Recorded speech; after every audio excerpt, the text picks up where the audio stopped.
Okay, for 5k likes, I'm going to read a fanfiction, of Scootaloo. It's called I Couldn't Wake You Because You Can Never Wake Up Again. The moon was chillingly beautiful. The young filly watched it silently, a rare moment of reverence for her normally exuberant personality. A chill ran through her tiny frame, and she pulled the thin material closer around her fledgling wings, trying to trap her frail body beneath the scarlet cape and emblem. A smile pulled at the corner of her mouth as her lavender eyes caught sight of the insignia. I can't talk today. The symbol glittered in the moonlight, tendrils of frost having begun to collect on the surface of the cape. Winter was coming, and soon. Her eyes fell away from the frost as she dismissed it. So what if it was cold? The filly nestled closer betwixt the wooden beams of her residence, and closed her eyes tight in defiance. There was no time to worry about that now. It was time to sleep. I really knew the moon meant that. She didn't have the energy to fight its silent nocturne. Good night, Mom. Good night, Dad. I love you, she called out softly. The answer was the same every night. Silence, only broken by the creaking of the aged structure warping with the change of season. The eerie creaks of the empty room would have frightened most, but this was her clubhouse.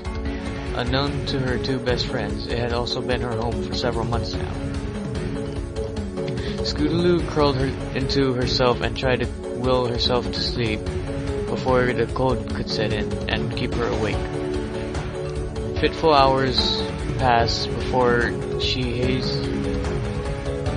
hazily lapsed into unconsciousness. Took her trembling body, and with a final exhale of steam rising from her mouth, she fell asleep. Sunrise brought it with a new world. The tiny frost crystals had seemingly taken seed and overtaken the landscape. It was as if the world had been waiting too long for too little and suddenly allowed its need to flood the earth with a bone-chilling cold. Dawn cascaded through the foliage surrounding the small structure, the gentle rays illuminating everything but the tiny mobile figure in the farthest corner of its shelter. As early as it was, she would not expect anybody to be out looking for her. The gentle nudge that slowly brought her to consciousness came as a shock, and she started as her eyes snapped open and rose to meet the gaze of a mare looming over her. A yelp broke forth from her as she tried to push herself to her feet and clamber back away from the stranger. "What the hey? Who are you?" she cried, eyes widening as the adult took a step closer. As the surprise wore off, her tone turned to annoyance as she took note the sun had not even barely risen yet through the clubhouse window. "What the hey, lady? Why'd you wake me up? The sun isn't even all the way up." Only then, taking back control of her situation, did the filly take a good look at the stranger. The mare looked like an alicorn, old and worn, far past even what Celestia looked like. Her pelt had faded drastically through age, and had a dull luster of muted gray to it. Her wings hung low at her sides now, the feathers thin and barren, only soft down clinging to them. Her mane shone no stars or celestial decadence, but draped around her like a white cowl, solemn and straight. What took Scootaloo aback the most was the horn. It had been snapped in two, with thin hairline cracks running through it. They all fell to a point just above her eyes, the saddest brown eyes that Scootaloo had ever seen, that fixated down upon her. Meeting those eyes caused a lump to rise in her throat, and she struggled to swallow it before wrenching her gaze away and casting a sidelong glance at the alicorn. "Who are you? And why'd you wake me up?" The mare stood silent for a few moments more before she closed her eyes and bowed her head, shaking it slowly. "Scootaloo, I'm sorry. How'd you know my name? The mare winced at the outburst before stomping a hoof resolutely to silence the filly and continue. I'm so sorry, sweetie. I didn't wake you. You never woke up this morning. The tension in the air almost made her choke on the lump. Tears stung her eyes as she shook her head and turned another step back.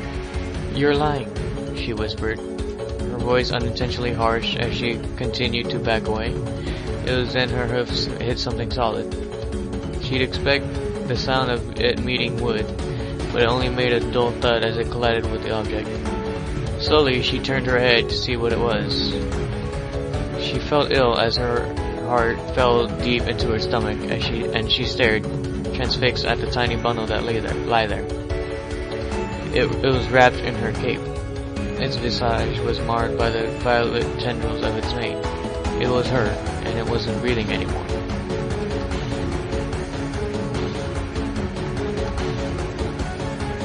Scootaloo stared down at herself silently. Regret flooded her as thoroughly as the tears that slid down her face. There was so much I was gonna do. I never found my special talent in life and earned my cutie mark. I never thought it would end like this. Apple Bloom, Sweetie Belle, and I were all gonna do it together. This is a nightmare. The thought quieted her. This was a nightmare, and that was all that it could be. She rounded on the mare, eyes narrowed. This is messed up, you know that? What gives you the right? Why? It had been countless centuries of the same question. The mare closed her eyes and thought for a moment, wondering how she still never quite had a good answer. After a moment, her eyes opened and extended one of her wings as if to beckon the filly near. I wish I had a better answer, but this isn't a nightmare, Scootaloo. You fell asleep and the temperature dropped so suddenly. There is nothing any pony could have done. As she spoke, she slowly came closer, the heartache in her eyes deepening as countless times before. The filly began to beg. No! She screeched, rearing and striking the mare with her front hooves. No, please! Please, I'll be anything you want. I'll never break any rarities form models. I'll never sneak cupcakes at Sugar Cube Corner. I'll even go back to the orphanage. Please. The momentum in her voice waned into sobs as she felt her front legs collide with old mare's body. The mare didn't cry out in pain or try to defend herself. What she did was much worse, and Scootaloo broke into fresh sobs as the mare tucked her wing over her broken body and lowered her head to gently nuzzle her muzzle. I'll do anything. Please. I don't want to die. Quiet dominated the small room. The only sounds were that of Scootaloo, quietly crying into the coat of the mare. Occasionally the mare would softly shh or soothe her, but otherwise said nothing. The filly was right that it was not fair. To have lived alone for so long and to perish alone without purpose to life was cruel. It was also why she was here. It was a long time before Scootaloo found her voice again. Turning to look at her body, she addressed the mare. What happens now? She turned her gaze up at the ancient alicorn and tried to quell the tremor in her voice. Am I going to hell? I never found my special purpose. I never did anything with my life. The last thing I did... She bit her lip and took a moment to collect herself again, fresh tears breaking. I told Apple Bloom I was gonna be the first to find it, and we got in an argument. That's the last thing I ever said to one of my best friends. Scootaloo? The filly looked up at the mare, but it hadn't been that had spoken.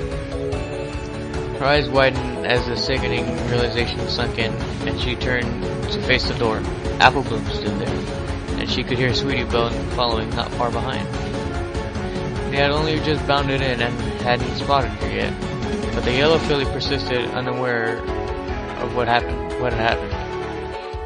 Scootaloo, you sleepy slowpoke, did you forget about the meeting today? Sweetie Belle had squeezed in and shot Apple Bloom a reproaching look before looking around the room. It was still only just morning, but finally she found her friend in the corner. There you are! Why are you still asleep? That's unusual for you, Scoot. You're usually the first one up. Apple Bloom rolled her eyes and smiled. Guess I'm gonna be the first to get my cutie mark then, huh, Scootaloo? She tossed her scarlet mane and grinned wider and approached her still sleeping friend. But seriously, you gotta get up now. Only once did she get close did she go get quiet. I seriously can't read today. That was enough to worry Sweetie Belle. Neither of her friends was this quiet normally. Apple Bloom? She queried, taking a step toward her. Her friend didn't say a word, but sank to her haunches, eyes still transfixed on Scootaloo. The beginnings of panic started to sneak in, but she forced herself to move to her friend's sleeping form and gently place a hoof on it. Scootaloo, it's time to get up. Ice met her touch. Her velvety coat was now rigid and cold, and her frame hard from the onset of rigor mortis. Scootaloo, this isn't funny. Scootaloo, please get up. Wake up. Wake up. Please.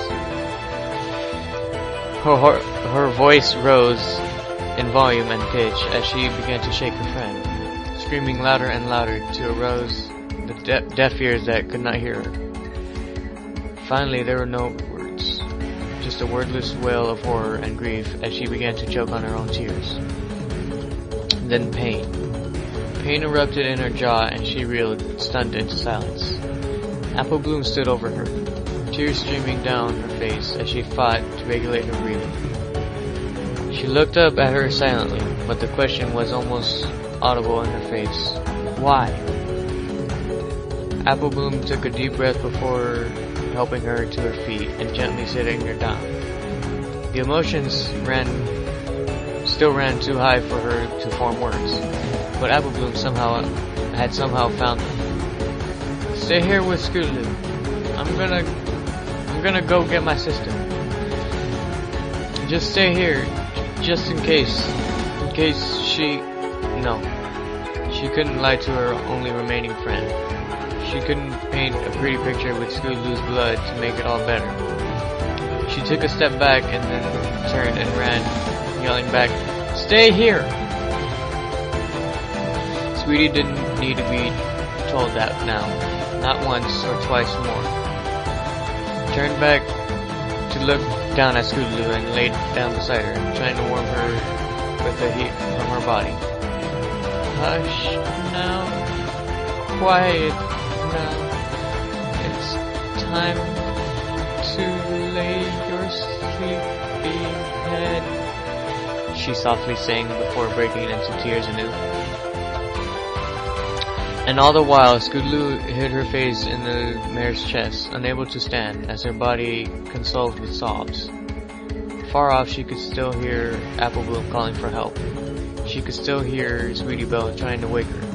Only then did she know that they could not, for she could never wake up again. The funeral was a modest affair. The town gathered up a collection and the mortician was kind enough to donate a simple black coffin for the sake of holding her. It almost didn't seem as real as Scootaloo stared down into the open casket and examined the tiny bundle within. They had done a good job, she admitted. She still only looked asleep, a small smile permanently hovering on her face from her final dream.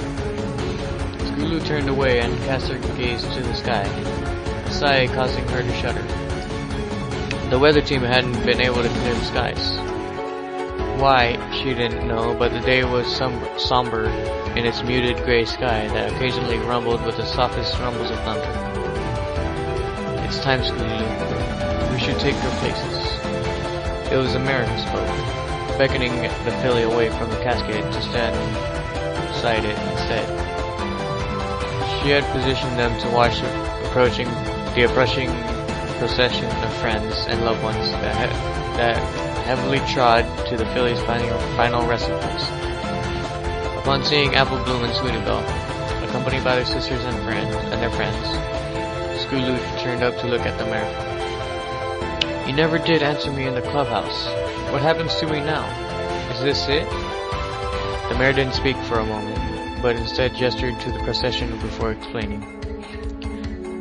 "When a life is lost before its time, and while it's still innocent of crime, judgment cannot be passed.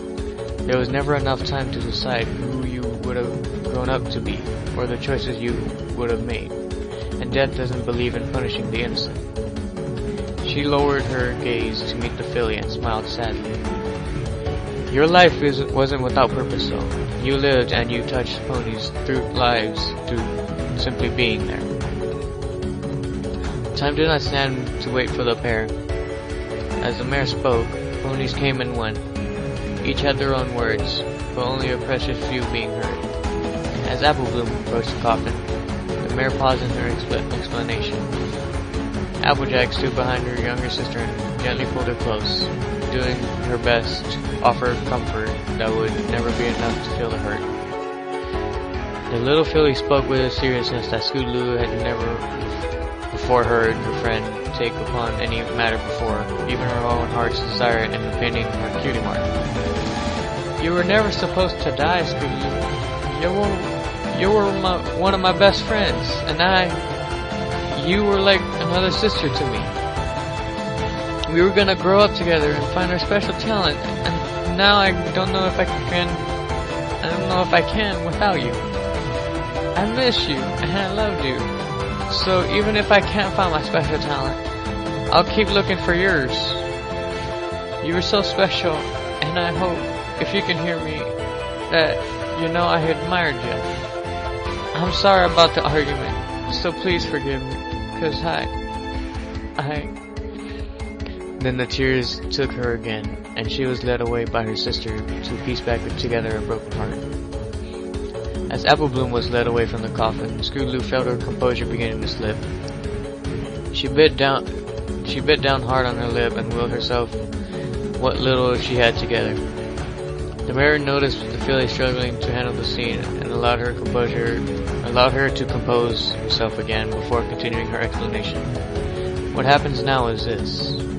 Your death, much like life, is what you decide it is. It is your choice to make what happens now.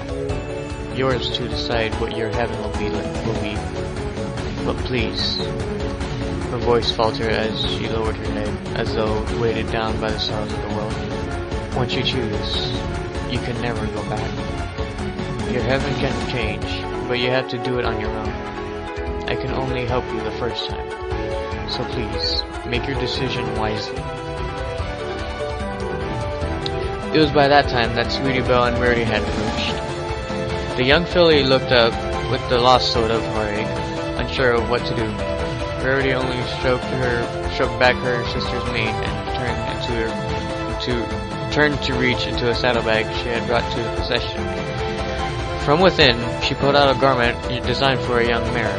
It was a long, flowing cape lined with shimmering gold of Celestia's sun.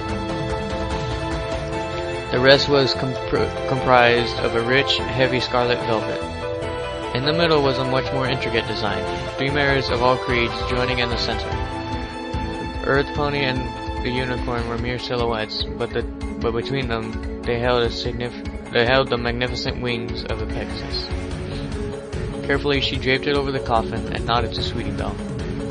Soft at first, the little filly began in low, trembling tones. But as she closed her eyes and turned her head to the heavens, her voice grew louder and louder as she sang. "I have not wings to follow, and I know not where you go.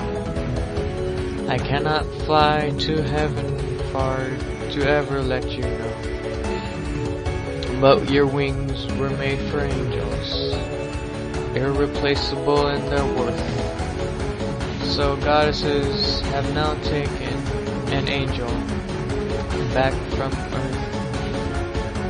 I don't know how to sing that. The song dissolved into bitter tears, as a former had. She was led away to recover in the company of her only surviving friend. It's not fair.